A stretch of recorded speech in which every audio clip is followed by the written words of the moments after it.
รมพระเถระครูบาอาจารย์พระภิกษุสงฆ์สามเณรทุกตนทุกองค์ขอสวัสดีพี่น้องท่านผู้ฟังพ่อน้อยพ่อนานพ่ออุ้ยแม่อุ้ยที่รับฟังรายการจากสถานีวิทยุกระจายเสียงพระพุทธศาสนาแห่งชาติและสังคมขึ้นเพื่อการศึกษาพระพุทธศาสนาและวัฒนธรรม FM 104.50 เมกะเฮิรตซ์จากวัดฝ่ายหินวัดฝ่ายหินตั้งอยู่หลังมหาวิทยาลัยเชียงใหม่ตำบลสุเทพอำเภอเมืองจังหวัดเชียงใหม่และก็ต้องขอกราบขอบพระคุณท่านผู้อำนวยการทำร้ายสถานีที่ได้นำเอาเสียงนี้เผยแผ่สู่พี่น้องท่านผู้ฟังดำเนินรายการโดยกับผมพ่อหลวงสว่างท่าอินจันทร์ประธานเครือข่ายกองทุนแม่ของแผ่นดินจังหวัดเชียงใหม่และ8จังหวัดภาคเหนือรองประธานศูนย์ประสานงานกองทุนแม่ของแผ่นดินแห่งชาติก็มาพบปะพี่น้องท่านผู้ฟังเป็นประจำทุกวันอาทิตย์นั้นจะมี2 รอบมีบ่ายโมงถึงบ่าย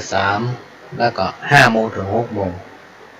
วันนี้ทางสถานีติดภารกิจในการถ่ายทอดช่วงบ่ายก็ไม่ได้มาป้าพี่น้องสักคำที่จริงท่านผู้อำนวยการก็บอกมาว่าถ้าถ่ายทอดจบพ่อหลวงก็เข้ารายการแล้วเนอะพอดีเข้ามานั่งในห้องฟังสถานีมันเปิดซอพี่น้องท่านฟังไผ่เป็นคนซอกับหมูม่วนมาหาฟังยากพี่น้องท่านฟังซอประเดี๋ยวนี้นะบอกว่าจะมีการบ้านเหนือบ้านใต้สมัยก่อนเนี่ยเพิ่นถึงมาละซอเนาะประเดี๋ยวแค่มีละมาแค่มีเพราะว่าเราอ่อนสมัยมันหมูเรื่องฟังหมูเรื่องจะเอาจ้อยเนี่ยนอนฟังใจหูเรื่องต้องอ่านให้เขาฟังเป็นกรรมเนี่ยหมูเนี่ยมันเป็นสิ่งที่เราจะต้องช่วยกันอนุรักษ์รักษาไว้พี่น้องท่านผู้ฟังสมัยตะก้อนนี่มันแจ้มีวิทยุมันแจ้มีเน็ตมันแจ้มีไลน์มันแจ้มีเฟซนะเวลาเราค่อยฟังซอนเราไปฟังที่ไหนที่บ้านคนที่เป็นมีหีบเสียงแผ่นเสียงที่เพิ่นอัดไว้นั่นเป็นแผ่นขี้ข้างพี่น้องท่านผู้ฟังเพิ่นมีหีบเสียงไม่ต้องใจทานไม่ต้องใจเครื่องใจอย่างหมุนล้านมันก็จะพัดไปเอาแผ่นขี้ข้างเขาใส่เอาเข็มมันเขาจำมันก็ดังออกขนาดพี่น้องท่านผู้ฟังสมัยก่อนเนี่ยไม่ใช่เหมือนอย่างสมัยประเดี๋ยวนี้มีไปทั่วมันตามสมัยเพราะว่าจะเป็นข่าวสารการบ้านการเมืองสปะสเปดเพื่อนฝูงจะอยู่ที่ไหนเมืองนอกเมืองนาต่างจังหวัดต่างประเทศติดต่อกันได้หมดในยุคปัจจุบันเนี่ยมันตั้งสมัยขนาดพี่น้องท่านผู้ฟังจนมีคนเลี่ยมตั้งตัวเป็นcall center ตั้งตัวเป็นบริษัทตั้งตัวเองเป็นกรมที่ดินตั้งตัวเองเป็นเจ้ากิจการธนาคารหลอกลวงกันไปทั่วเลยแต่ยุคปัจจุบันเนี่ยเพราะคนมันนักเพราะฉะนั้นหมายเลขโทรศัพท์เนี่ยสำคัญพี่น้องท่านผู้ฟังถ้ามันโทรหาเฮานะเลขยาวเป็นจุบพี่นะหรือว่าเบอร์ที่เฮาหมูจักก็ระมัดระวังในส่วนตัวของพ่อหลวงเนี่ยเวลาใครโทรมาถ้าเฮาเบอร์ที่เฮาเคยหูหรือมาครับถ้าใครมีเบอร์ของพ่อหลวงนี่ก็ไปแอดไลน์เอาหรือว่าตั้งเฟซตั้งอย่างก็ได้ส่งข้อความมาละไว้มาเจ้าก็จะอ่านมาแรงก็จะอ่านเนาะเพราะในยุคปัจจุบันเนี่ยมันเชื่ออย่างไผ่ไม่ได้สักคนพี่น้องท่านผู้ฟังผู้ร้ายมาในคาบผู้ดีหลอกลวงกันจนหมดเนื้อหมดตัวไปหลายคนพี่น้องท่านผู้ฟังตามที่ติดตามข่าวเพราะฉะนั้นนอกจากพ่อวิแม่วิปน้อยปนานที่ติดตามรายการทางวิทยุหรือว่าติดตามอย่างที่จ้างและทางทีวีหรือโทรทัศน์ท่านก็ละก็ได้ก็คือข่าว คือข่าวเขาจะได้ฮู้ว่าถึงวันเนี่ยบ้านเมืองมันเป็นจะได้พ่องเขาจะได้ฮู้ตั้งเหนือตั้งใต้พี่น้องตั้งขวางที่สำคัญที่สุดวันนี้เป็นวันอาทิตย์ที่13สิงหาคม2566ป้าหลวงก็ยังมีโอกาสพบปะพี่น้องท่านผู้ฟังอยู่แต่ว่าวันที่15-16นี่จะลงกรุงเทพละก็น่าจะปิกมาบ้านประมาณพุ่นวันที่เสาร์จะถึงบ้านก็แสดงว่าวันเสาร์หน้านี่เราได้ปะกันก็จะพบปะพี่น้องท่านผู้ฟังในวันที่เสาร์หรือวันที่20สิงหาคมปะกันตั้งรายการตั้งสถานีวิทยุแห่งนี้สถานีวิทยุวัดไฟนั้นเป็นของพี่น้องคนฟังทุกท่านที่เราจะต้องช่วยกันทนุบำรุงเนอะพี่น้องท่านทุกฟังถ้าเอาไปช่วยกันทนุบำรุงก็เดี๋ยวเสียงมันหายเพราะว่าสถานีเรานั้นเปิดตลอดลิงก์เอาสัญญาณที่เป็นธรรมะข้อความบทความอย่างที่ดีๆมาออกอากาศให้พี่น้องท่านผู้ฟังได้ฟังเขาจะได้ฟังชัดเจนเปิดปุ๊บก็ติดปั๊บเนี่ยเพราะสถานีได้รับการทนุบำรุงผ่านไปผ่านมาก็แวะวัดฝ่ายหินได้หรือท่านอยู่ไกลก็สามารถไปที่ธนาคารได้ทุกธนาคารไปบอกหมายเลขบัญชีของสถานีคือแต่ละธนาคารเนี่ยมันสัญญาณมันไปหากันได้หมดพี่น้องท่านผู้ฟังช่วยกันคนละเล็กน้อยตามกำลังรีบแจ้งเรื่องอะไรแล้วขอบริจาคเนอะเป็นการขอพี่น้องคนฟังได้ช่วยกันถ้าเอาไปช่วยกันพี่น้องท่านผู้ฟังเสียงมันก็ชัดเจนว่าแว่ว่าฟังหมูเรื่องแล้วผู้สูงวัยตั้งหลายเนี่ยพี่น้องท่านผู้ฟังมันขาดธรรมมาได้ขาดธรรมะมาได้ นอนบันลับกินข้าวบันล้ำขาดธรรมะมาได้ทำใดๆก็ไล่ค่าถ้าเอาฟังเอาหูแล้วเอามานำปฏิบัติมันเกิดประโยชน์เหมือนกับเขามีหนังสือตำราแล้วไว้บนหิ้งมันก็บ่มีประโยชน์บางผู้บางท่านแปลงหน้าแห้งเขาว่าไปแห้งนี่อย่างน่ะแปลงหน้ามองพ่ออย่างน่ะสตุ้งสตางค์ก็มีเปลือกขี้เต๋อโอ้เขามาขอยืมไปหมดอ่ะว่ามีสตางค์เพิ่นยืมไปหมดถึงเวลาตัวจะไปถามที่ไหนก็ไม่ได้ มันเข้าตำหาพี่น้องท่านของช่วงนี้เป็นช่วงเทศกาลเข้าพรรษาเทศกาลการพรรษาสิ่งที่ละลืมมาได้ก็คือไปวัดไปฟังเทศฟังธรรมนะไปเฮือกำลังใจเป็นกำลังใจเฮือพอน้อยพอนานพ่ออุ้ยแม่อุ้ยพระเถระครูบาอาจารย์ที่เปิ้นสละตนตัวไปปฏิบัติศีลภาวนาในยุคสมัยก่อนนี่เปิ้นไปนอนวัดกันนะพี่น้องท่านผู้ฟังแต่มาปัจจุบันนี้จะมีวัดไหนพ้องหาที่มีคนไปนอนอันนี้กำลังซ่อหาอยู่น่าจะไปเยี่ยมพี่น้องท่านผู้ฟังพ่อหลวงจะไปเยี่ยมไปเอี่ยวหาอาจจะเอามาปลากระป๋องเอาน้ำเต้าหู้ไปจับเบอร์แจกกันเนาะ จับเบอร์แจกดีในน้ำเต้าหู้ปิ้งบ้าน วัดคือแหล่งร่วมประสานสมานมิตรวัดคือแหล่งรวมจิตผลิตกุศลวัดคือแหล่งศึกษาของพี่น้องศรัทธาประชาชนควรที่เราทุกคนจงร่วมกันมนัสพัฒนาวัดจะดีเพราะบ้านหนุนทำบุญช่วยบ้านจะสวยเพราะวัดเสริมเพิ่มราศีวัดก้าวถูกบ้านก้าวตามงามชีวีบ้านจึงดีวัดจึงเด่นเป็นมงคลวัดคือสถานที่พัฒนาจิตของเราพี่น้องท่านทุกคน ธรรมะอันเป็นคำสั่งสอนขององค์พระสัมมาสัมพุทธเจ้านั้นทุกข้อศักดิ์สิทธิ์พี่น้องท่านทุกคนสมมติว่าเอานอนบัดรับเนี่ยอย่างใดก็บัดรับเนี่ยได้ก็รับกิ้งไปทางใดก็ได้นอนสักเก้งก็ได้นอนไงก็ได้นะกันใจลูกคนนั่งกราบลงอย่าสามคำอรหังสัมมาสัมพุทโธภควายนะพุทธังภควันตังสุปฏิปันโนจบแล้วกราบลงอย่า3 รอบลองนอนพอเตอร์ไปนอนเต้นฟังคำเดียวรับสนิทเลยนะน่าบอกฝันให้ด้วยนะบอกฝันให้ฝันดีอันนี้ถ้าเอาไปได้อรหังสัมมาบางคนก็ไม่ได้ก็มีนะพี่น้องเต้นฟังว่าอรหังสัมมาก็ไม่ได้ว่าอีกไม่ได้บางคนก็ไม่ได้ก็มีผมก็ไหว้พระในพิธีในทางพุทธศาสนาเนี่ย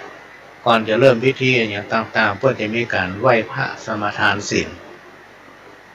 บางทีเขาเมาแยกการนะพี่น้องท่านเราฟังเขาเมาแยกการเขาคิดไปถึงว่าเพื่อนจะบอกเขาไปนำไหว้พระสวดมนต์ไงแม่บุหลวงโดนมาแล้วหลายเตือมีอยู่เตือหนึ่งเป็นเตือแรกที่ลืมไปลืมแตะลืมว่าเอาเมาแยกการเมาจัดสถานที่เมานั่นอันนี้ดูความเรียบร้อยคือว่าเขาคิดบ่ได้ไงต้องแยะตุย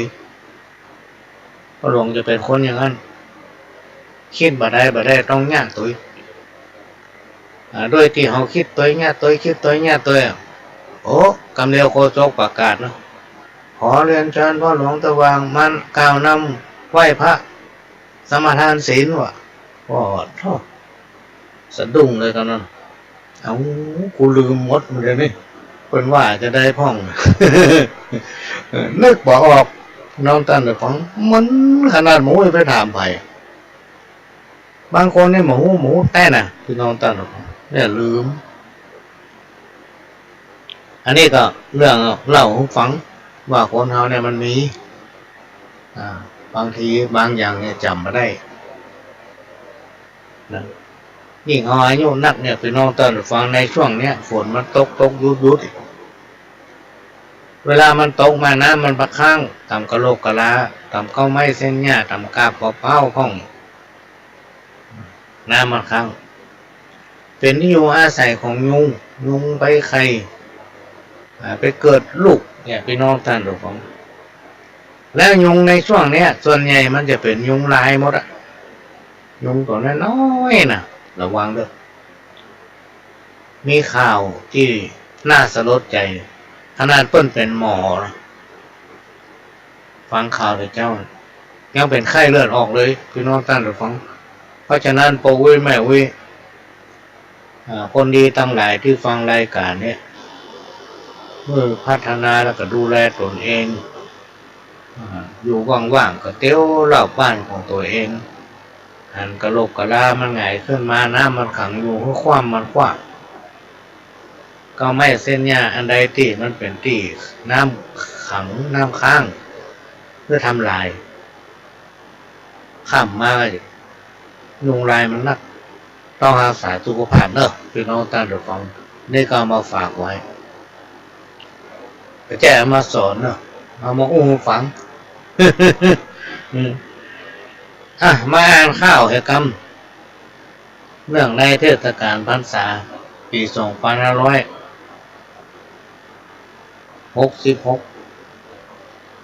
ยกมือสาวันตานอบน้อม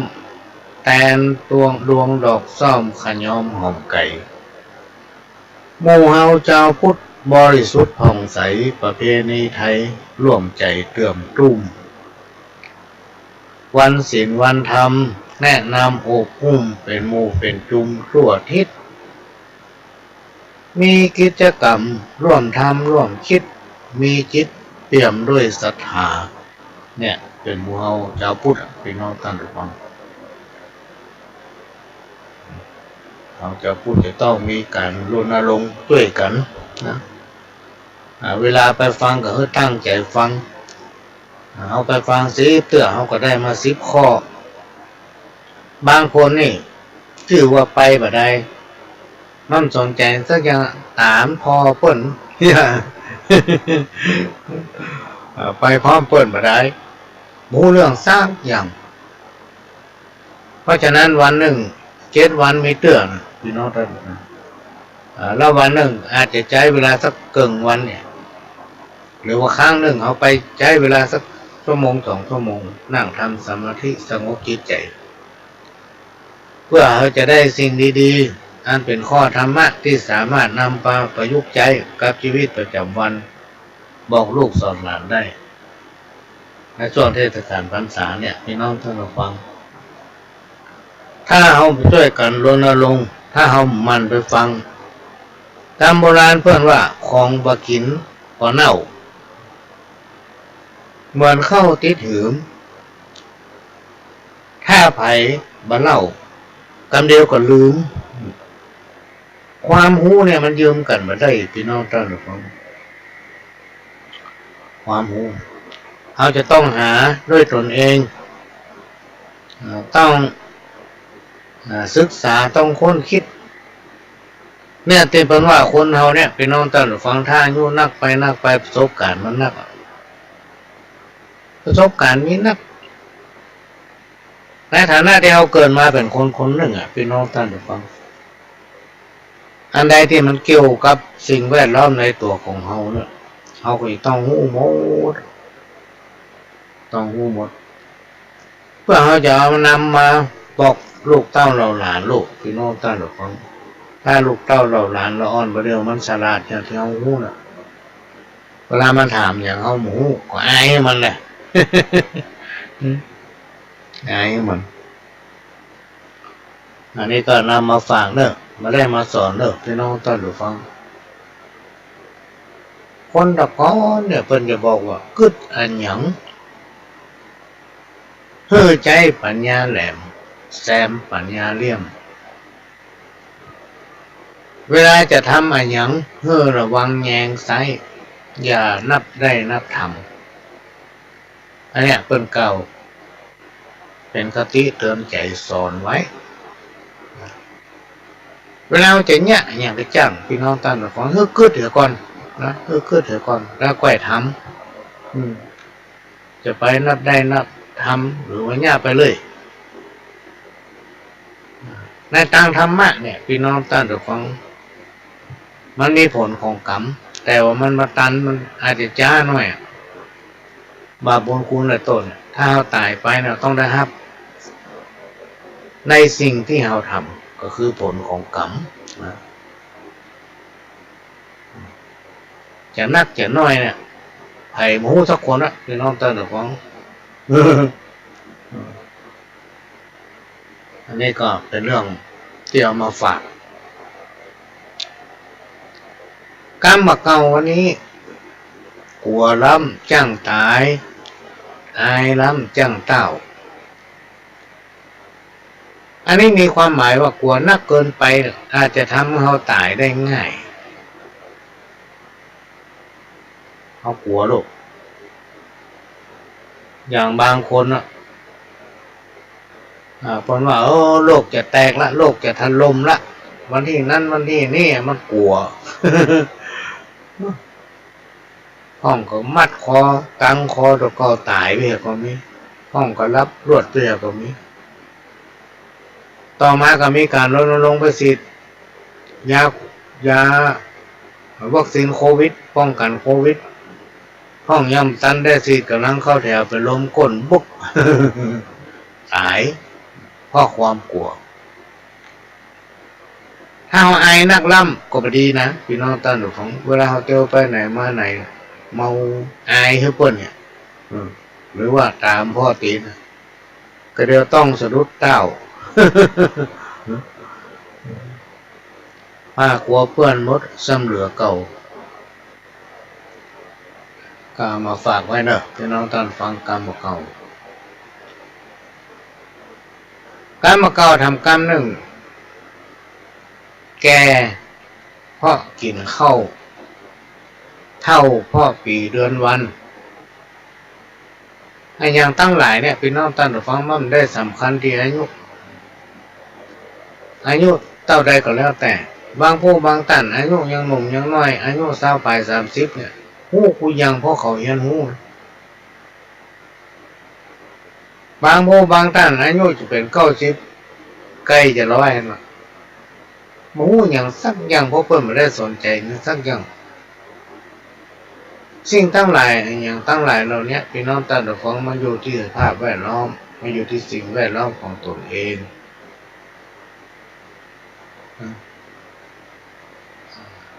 เนี่ยอันใดหัวนั้นเพราะฉะนั้นไหนๆเขาก็เกิดมาละก็ให้มันหู้กูยังอันไหนที่สามารถทำได้ก็ให้ทำเขาจะหู้ได้จะหู้ข้อดีข้อเสียของมันนะพี่น้องท่านผู้ฟังกรรมเก่าทำกรรมหนึ่งกินหื้อปอขะหาบหื้อปอแหงแปงหื้อปอใจไข่ก็หื้อปอนอนกินก็คือรับประทานกินหื้อปอขาบปอมือเวลาไปหาหมอพี่น้องตื่นฟังหมอเนี่ยจะโอ้กำเดียวเนี่ยกินหื้อเป็นขาบเป็นมือกินหื้ออิ่มหมออยู่อย่างเงี้ยแล้วถ้ากินผลไม้ก็กินนะเสร็จแล้วก็ไปกินยาไปทานยา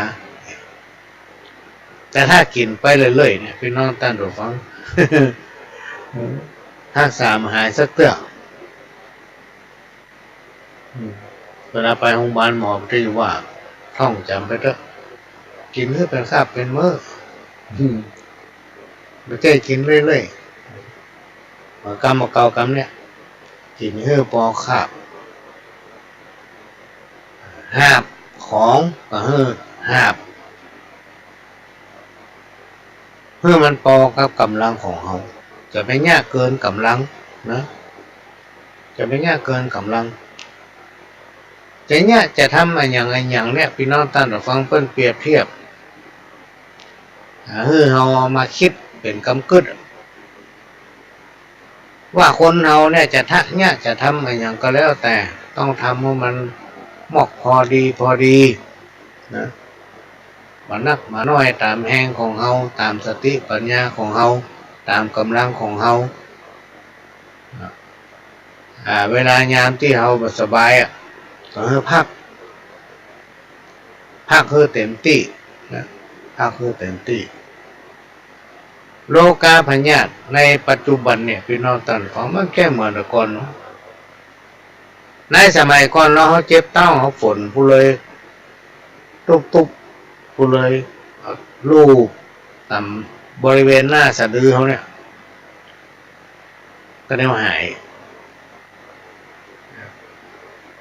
หรือมาอ่านก็เขาเมนผู้เลยเนี่ยปอกกันต้มกินน้ำมันกันเดียวตั้งหาวแล้วเชื่อก็ลองพอแต่ในปัจจุบันเนี่ยพี่น้องท่านผู้ฟังมันเนี่ยอย่างนั้นมาได้แล้วเพราะมันเป็นยุคที่มันมีการพัฒนาไปไกลร่างกายของเขาเนี่ยปรับสภาพไปตัวมันหมด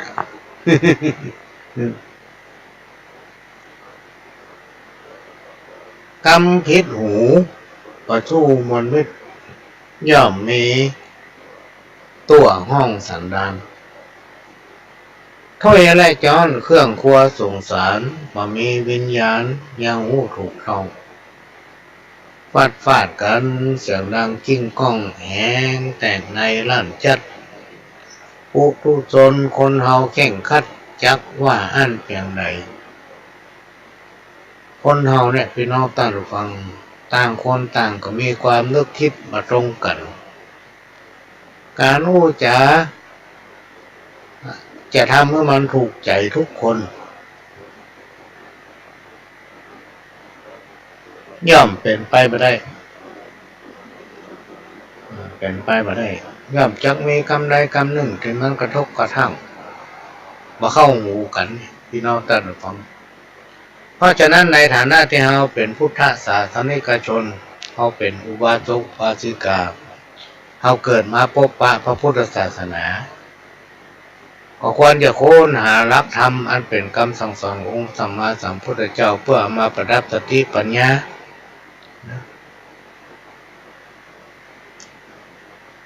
ธรรมะขององค์พระสัมมาสัมพุทธเจ้าที่เพิ่นตรัสไว้นั้นมันใหม่แล้วก็ตันยุคตันสมัยพี่น้องท่านผมยังทำดีได้ดีทำบ่ดีได้บ่ดีเนี่ยตันยุคตันสมัยถ้าไผ่มีจิตใจเป็นศีลเป็นธรรม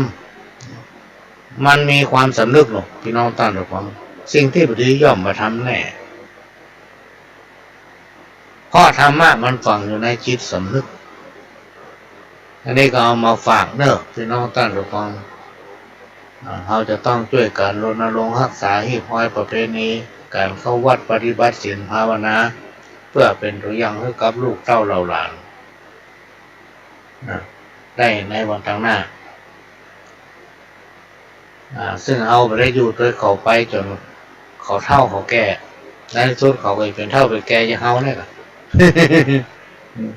มาเดียวเปิ้นว่าเฒ่าแก่เป็นว่าผู้สูงวัยคนชราเพิ่นก็บอกว่าล่ะ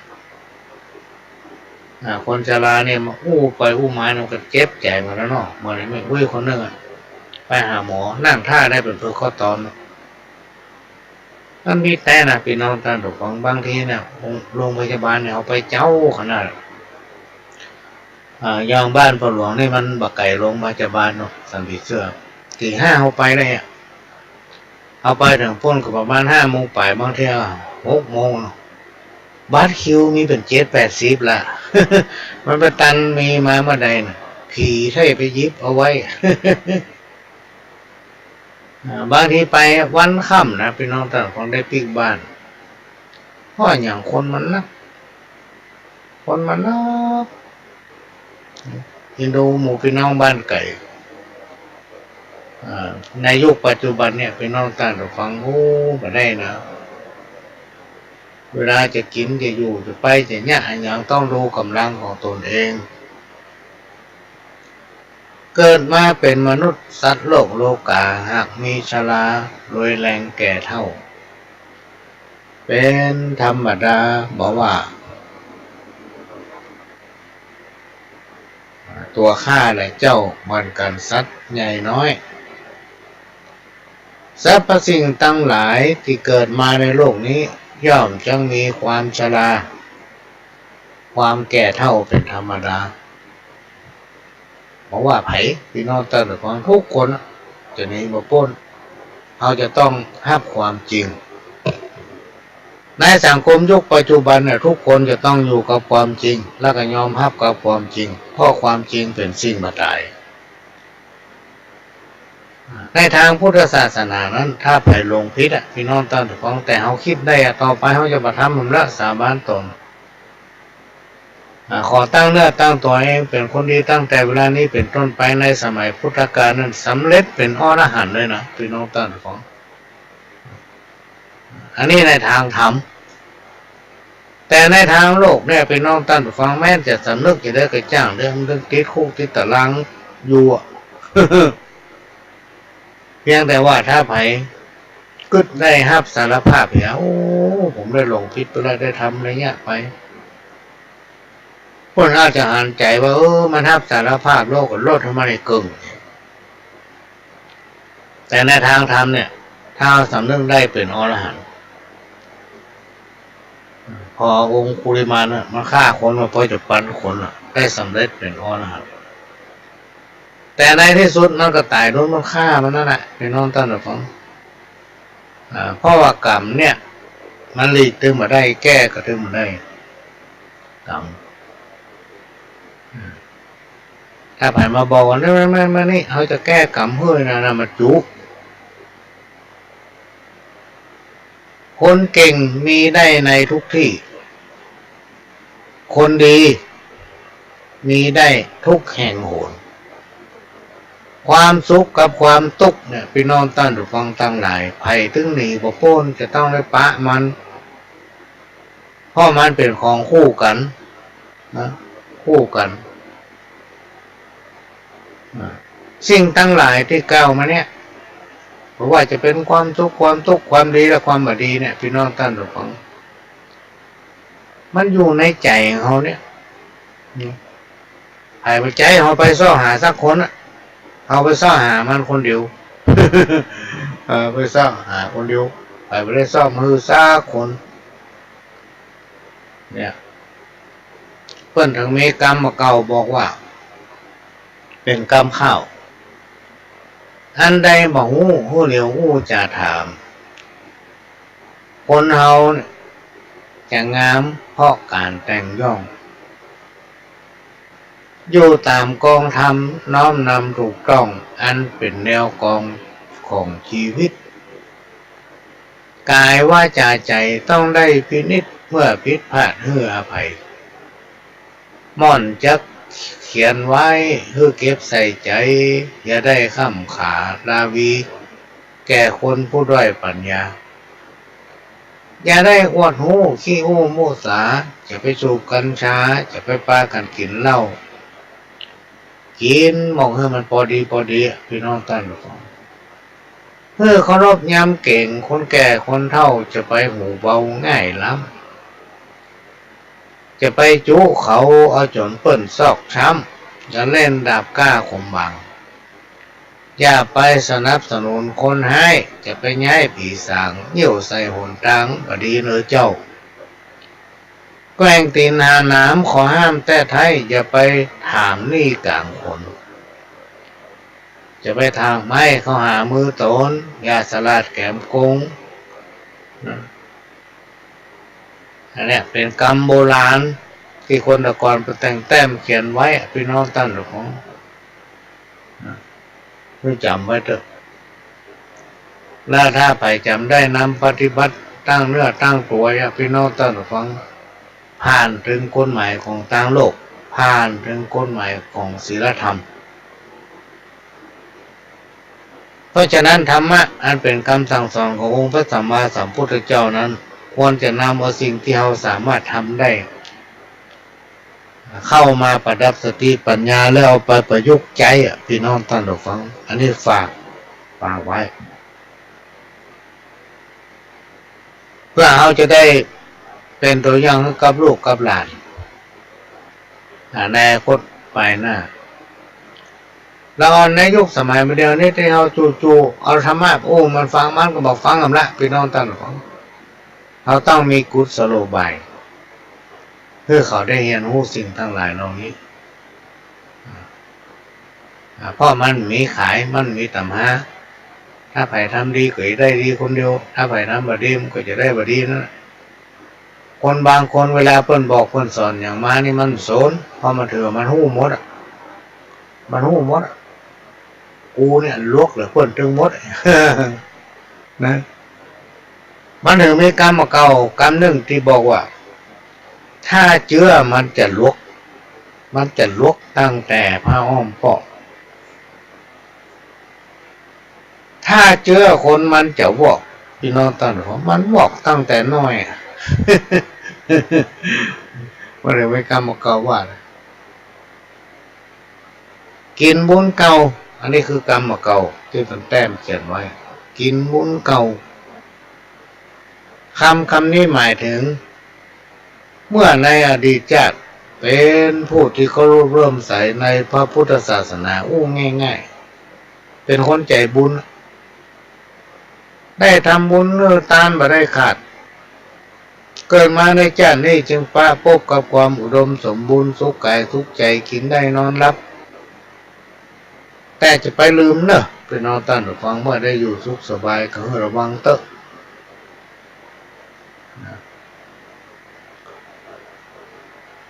ถ้าเอาลืมตัวเนี่ยเมาก็ดูถูกคนอื่นดูถูกศีลดูถูกธรรมเนี่ยอันก็นุ่งขาวไปวัดมุ้ยปากแต่เปิ้นนุ่งขาวควบดำเนี่ยติสินนินทาพระสงฆ์องค์เจ้าอวดหู้อวดลวกอวดเลี่ยมสอนผู้จานเนี่ยน้องท่านฟังมูเนี่ยมันเป็นบาปกรรมหมดถ้ามาตันหัวระวังเถอะนะกรรมเก่าทำกรรมหนึ่งกินบ้านกินเมือง มีความหมายว่ามักเป็นคนบ่ชอบยากการยากงานจนเพิ่นเฮาว่านักมันก็มาเอาเบามันก็มาสู้มีอุปนิสัยกินหันน้อยนี่น้อยพี่น้องท่านของกินหันน้อยนี่น้อยเนี่ยยังก็มูจักประมาณตนบ่ชอบฮีหาหรือว่าบ่ชอบหากินด้วยสติปัญญาของตนเองชอบไปกินเอาคนอื่นชอบที่สุดคือในทางทุจริตคนเฮาเป็นคนลักษณะที่หันเงินหน้าดำหันคำหน้าเศร้าการว่ามันได้สตางค์อยู่ในองค์มือเมื่อไรนะมาถึงพอหน้าไผ่แล้ว หรือว่าจะเปรียบประเภทหนึ่งคือเป็นคนที่แก้ผ้าเอาหน้ารอดปวดตัวมักชอบยกย่องข่มเปิ่นคนอื่นนะบ่มีความจริงใจของมันได้กินอย่างเดียวนะคือมันได้อย่างเดียวนะพี่น้องท่านฟังคนอื่นไผ่เป็นได้กระจ่างคนประเภทนี้พี่น้องท่านฟังมันมีความจริงใจนะหักหลังพักพวกเพื่อนฝูงได้ทุกเวลานะขอให้มันได้อยู่ดีกินดีคนเดียวเถอะแล้วในที่สุดบาปกรรมก็ลงทันมันเองอ่ะพี่น้องท่านฟังจะลงทันมันเองครับต้องไปย่างอย่างทั้งอย่างพอมาได้ก็พอละ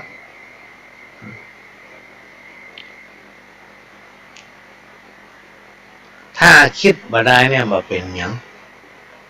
ถ้าออกปากไปเป็นบาปล่ะ บางทีมันอดปากมาได้เหมือนกันนะเนาะอันนี้ก็นำมาฝากเด้อพี่น้องท่านฟังมาได้มาสอนนำมาฝาก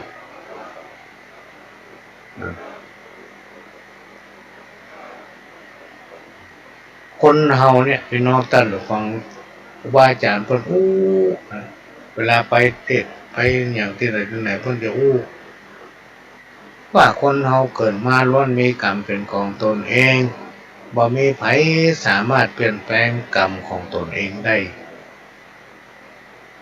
ยิ่งเป็นอกุศลกรรมหรือกรรมที่เกิดจากการกระทำในสิ่งบ่ดีเนี่ยพี่น้องท่านผู้ฟังในอดีตชาติหรือว่าในชาติปัจจุบันครูบาอาจารย์ท่านผู้รู้ปัญจัดอยู่ในบาปข้อเมื่อถึงข้าวย่อมจังมีเกิดขึ้นจะมากหรือน้อยขึ้นอยู่กับกุศลกรรมก็คือบุญที่เราทำการทำบุญเพื่อมาหาผลตั้นตาตั้นใจย่อมเป็นไปไม่ได้พี่น้องตั้งแต่ของอันนี้เป็นเรื่องจริงนะเป็นเรื่องจริงความดีงามเนี่ยมันนานมันจ้าหน่อย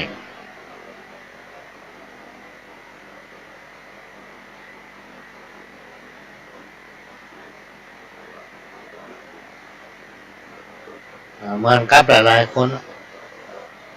บางทีจะเนี่ยอย่างทั้งหลายเนี่ยโอ้เขาแปลงเตียนทั้งเล่มด้วยอย่างคำพูดเขาจะไปหันไปนี่นั่นได้มันไปตันจะได้พี่น้องตันหรอกมันแจ้อย่างหนังทีวีหรอกเพราะฉะนั้นมันต้องก้อยเป็นก้อยไปการที่เขาจะรุดพ้นจากบาปจากกรรมที่เขาได้กระทำนั้นเพื่อตั้งเนื้อตั้งตนทำความดีงามไหว้พระสวดมนต์ตรวจน้ำทั้งวันน้อยก้อยผ่อนคลายไปทีละน้อยนะพี่น้องตั้งแต่ฟังถ้าเขามีความตั้งใจทำตั้งสติมีสมาธิด้วยความบริสุทธิ์ใจพี่น้องตั้งแต่ฟังสิ่งตั้งหลายเต็มเป็นผลกรรมที่ไม่ส่งผลให้เราในที่สุดมันจะหายไปจะผ่อนคลายเข้ามันจะหายไปนั่นเองพี่น้องตั้งฟังให้เราจำไว้ถ้าไหว้พระตอนนั้นถึงวันตั้งจิตอธิษฐานคนเรามันจะมีตึงดีตึงมาดีนะถ้าวันไหนเอาเผลอทำความมาดีผูกจะไปเนี่ยอันใดมันกินมันเข้าล่ำเข้าเหลือไปละ ก็ต้องสำนึกนะครูบาอาจารย์เพิ่นบอกว่ามันมีสิ่งใดในโลกที่คนเฮามนุษย์เนี่ยจะแก้ไขบ่ได้โดยเฉพาะอย่างกระจ้างเต้นเป็นอกุศลกรรมบางผู้บางท่านโทษว่ากรรมเก่าโอ้จานแล้วมาตันอันนี้ทุกอย่างเนี่ยพี่น้องท่านหรือว่ามาขึ้นอยู่กับตัวเฮาเนาะขึ้นอยู่กับตัวเฮาหมดมันถึงบอกว่ามีกรรมบอกว่าทำดีได้ดีทำบดีได้บดีเพราะสิ่งทั้งหลายที่อยู่ที่เฮาเนี่ยทำตรงวันเนี่ยมันฝังอยู่ในจิตสำนึกจุคนอื่นได้จุตัวเก่าไม่ได้เพราะตัวเก่าต้องหู้หากใครผู้ใดมันทำความดีเจริญสติสะสมเรื่อยๆท่านผู้รู้กันกล่าวว่ามันเป็นบุญกุศลอันยิ่งใหญ่ที่จะส่งผลให้กรรมวิบากที่เข้ามากระนำในชีวิตของเรานั้นลดลงเพราะฉะนั้นเมื่อว่าอย่างจะเกิดขึ้นพี่น้องท่านผู้ฟังจะทุกขเวทนาก็แล้วแต่บทุกข์ก็แล้วแต่สิ่งที่เราละลืมไปได้คือไหว้พระสวดมนต์ก่อนนอนทุกวันตื่นเช้าหรือแมลงหรือเวลาที่เราสะดวกเวลาที่เราว่างตรวจน้ำดูแต่บุตรเทวดาผีหงผีเฮินเทพาฮักทั้งหลายท่อนนี้เจ้าตีปุดำยาดำเจ้ากรรมเจ้าเวรเนี่ยพี่น้องท่านผู้ฟังในที่สุดเราก็จะผ่านพ้นวิกฤตของวิบากกรรมนั้นไปได้พี่น้องท่านผู้ฟังก็ลองนำปฏิบัติพอศีลธรรมพื้นฐานที่ควรมีเพื่อนำมาเป็นเกราะแก้วกันบาปแก้กรรมจางนักเพื่อเป็นเบาหลายๆคนบ่คิดถึงศีลธรรมบ่คิดถึงที่ตนเองจะทำบุญให้ทานบ่ชอบเขาวัดเขาว่าบ่สนใจที่ปฏิบัติไหว้พระสวดมนต์และก็บ่สนใจธรรมะธรรมโออย่างสักอย่างนะโดยเฉพาะศีลเนี่ยพี่น้องท่านผู้ฟังบ่สนใจนะบาปบุญคุณและโทษการอู้จาโกหกการดื่มการเสพในสิ่งที่บ่ดีมีความคิดแบบผิดๆคือคิดว่าขอให้ตัวเองขอให้ตัวกูอยู่ได้คนอื่นไปอย่าไปได้ตายจังเตอ มันมีนะพี่น้องท่านผู้ฟังคนที่ว่าเนี่ยมันเป็นคนหันแก่ตัวแต่คนหันแก่ตัวให้ถึงครบมันถึงมีคำเก่าว่าเว้นหมาฮือปอตอกเว้นอีว่องฮือปอวาเว้นคนป่าล้างไก่แสนโยชน์สภาพของคนและอุปนิสัยพื้นฐานทางด้านจิตใจพื้นฐานทางด้านสภาพสิ่งแวดล้อมมันไม่ใช่เหมือนกันลูกพี่น้องท่านผู้ฟังมันเหมือนกัน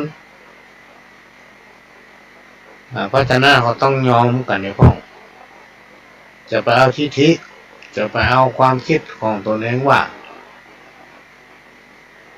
ครูบาอาจารย์เพิ่นบอกว่าต้องทำตัวให้เป็นน้ำเกลือแก้วไว้นะสิ่งดีๆก็ห้ามมาสิ่งนี้ไม่ดีก็อย่าไปห้าม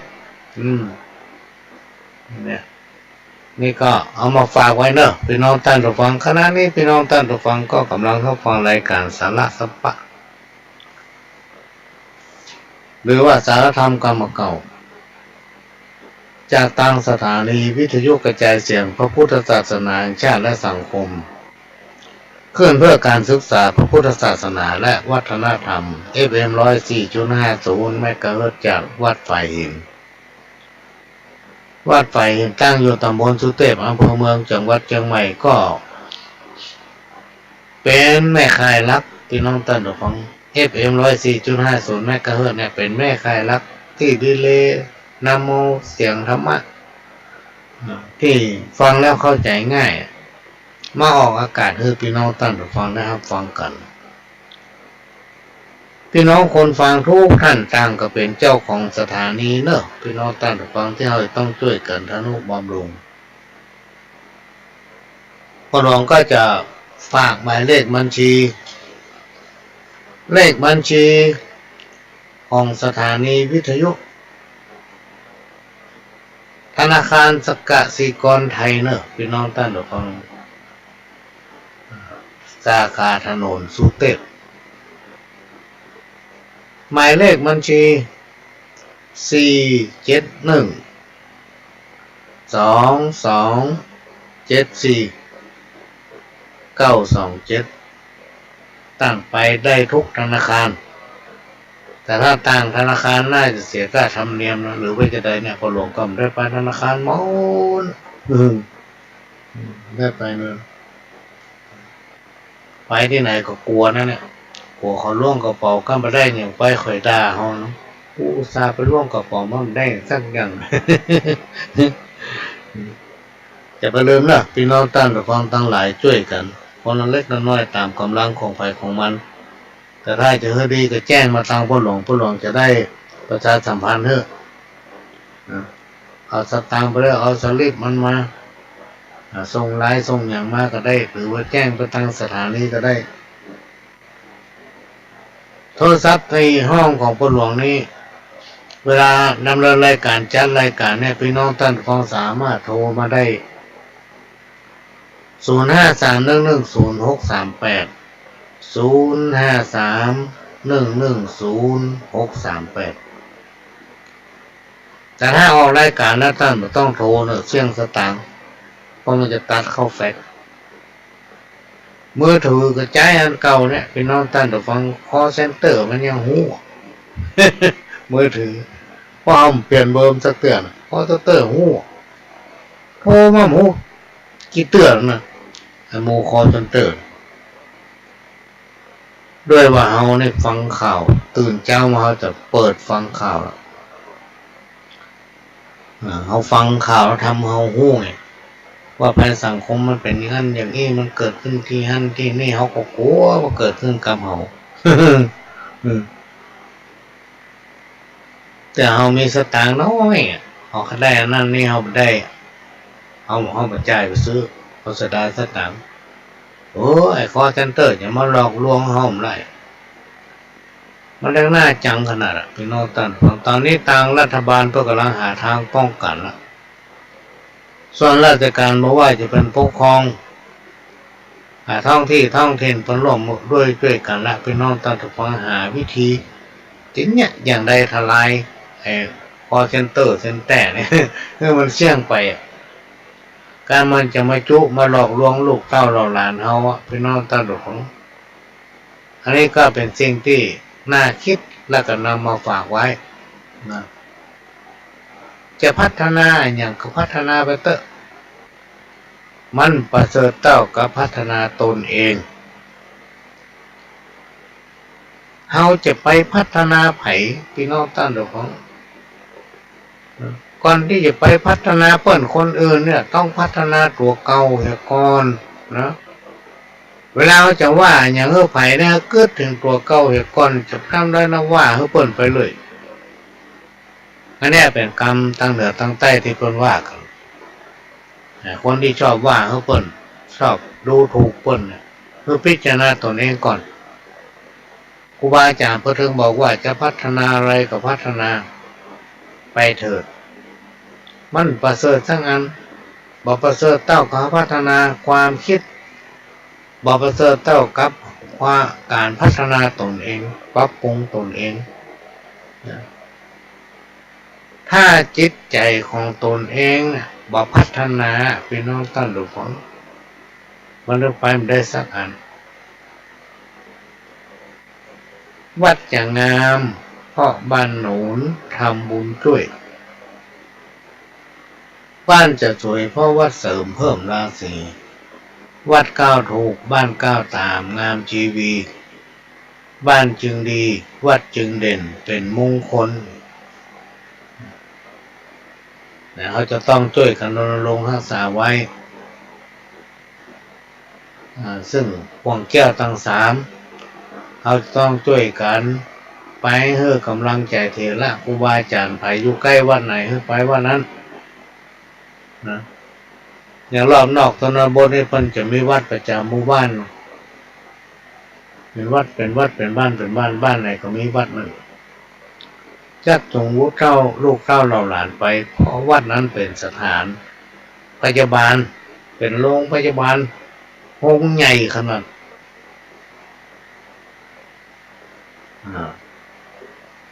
ถ้าคนใดเข้าไปพี่น้องตั้งแต่ฟังมีจิตใจอ่อนน้อมเอื้อเฟื้อเผื่อแผ่มีเมตตาจิตอยู่ในใจของตัวเก่าจิตสำนึกพี่น้องตั้งแต่ฟังจะปลูกฝังในสิ่งที่ดีๆเขาลองสังเกตพอคนที่เขาวัดเข้าว่าคนที่อยู่กับวัดกับวาเนี่ยพี่น้องตั้งแต่ฟังจิตใจเพิ่นอย่างงามเนี่ยหน้าตาเพิ่นจุ้มไว้ในฐานะที่เขาเป็นอุบาสกบาสิกาเป็นเจ้าพุทธเนี่ยพี่น้องตั้งเขาต้องช่วยกันเพราะถึงโลกเนี่ยเพิ่นประกาศออกมาว่าพุทธศาสนาเนี่ยสอนให้คนเป็นคนดีทำให้คนเป็นคนฮักกันบ่แบ่งพรรคบ่แบ่งพวกบ่แจ้หมู่คนนั้นบ่แจ้หมู่คนนี้เป็นศรัทธาเหมือนกันนะไหว้พระเจ้าองค์เดียวกันเวลาตายก็ไปเผาอย่างเดียวกันหมดนะพี่น้องท่านของคนเราต้องยอมรับความจริงต้องอยู่กับความจริงจะบ่ลืมตนเองเขาจะต้องเรียนรู้การเปลี่ยนแปลงการพัฒนาการอย่างทุกอย่างเนี่ยพี่น้องท่านของเพราะทุกอย่างมันมีความจีรังอย่างยืนนะมีเกิดแก่เจ็บตายสิ่งทั้งหลายเหล่านี้มันเป็นความจริงทุกวันนี้เราอยู่บนโรงละครแห่งชีวิตเป็นโรงละครของชีวิตที่เกิดขึ้นกับเราถึงวันเนี่ยพี่น้องตั้งแต่ฟังอันนี้ก็มาฝากไว้โอ้มาเวลามันจะหมดละเรื่อง2-3 นาทีพี่น้องตั้งแต่ฟังก็คงจะฝากเพื่อทางสถานีนำเอาไปสาระอย่างสปะมาประชาสัมพันธ์แจ้งให้พี่น้องได้ทราบช่วงวันที่16 ถึง 20นี้พ่อหลวงก็จะเป็นตัวแทนของจังหวัดเชียงใหม่และก็จะได้นำเอาคณะผู้แทน8 จังหวัดภาคเหนือเดินทางลงเทพมาถึงบ้านของที่20กันนะหมดเวลาหมดก็จะขอนำรายการจากพี่น้องท่านผู้ฟังไปก่อนขอให้ทุกคนทุกท่านอยู่ดีมีสุขกินได้นอนหลับเหมือนกันคู่คนจากกับผมพ่อหลวงสว่างท่านจันทร์ขอสวัสดีครับ